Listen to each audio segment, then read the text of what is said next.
Hello, karibu sana na hongera kwa kufikia video hii ya 8. Sasa baada ya kuchukua ile link yetu ya ile order form, ni hii hapa. Inamaanisha hii link popote utakapoiweka kwenye internet itafunguka ile form yako. Sasa kinachofuata ni tunataka tuifupishe hii link, imekuwa ndefu sana. Tutaenda kwenye website moja inaitwa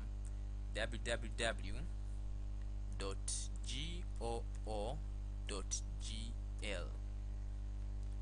Hii website inaitwa www.goo.gl.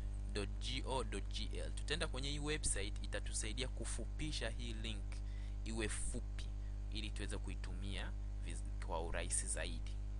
Kwa tutaenda kwenye hii website sasa hivi.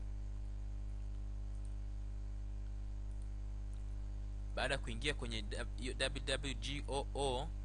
www.goo.gl ambao ni hii hapa, tutapaste ile link yetu hapa ili kushorten hiyo link. Kwa tutaichukua hii link ya hapa juu ambayo ndio ndefu, hii link yetu ya ile order form tutaicopy,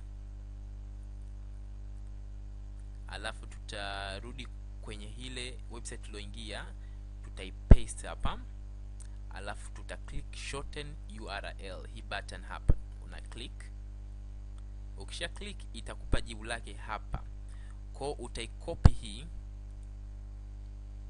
copy, utarudi tena kwenye ile document yako,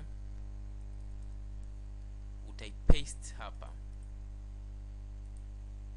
Hasa hii link hapa ni sawa na hii link huku, lakini hii ni fupi. Sasa hii hapa chini ni fupi, lakini yote itafungua kitu kimoja. Sema link hii ndio imetusaidia kuweza kufupisha link hii kufikia link hii hapa. Kwa sasa hivi sasa tunaweza tukaitumia hii kwa urahisi zaidi kwenye Facebook page yetu.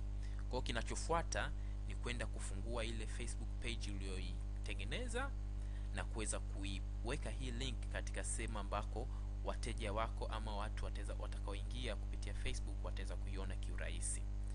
Karibu sana kuangalia video inayofuata, kwani karibia umefikia katika ukamilisho kabisa wa hii training.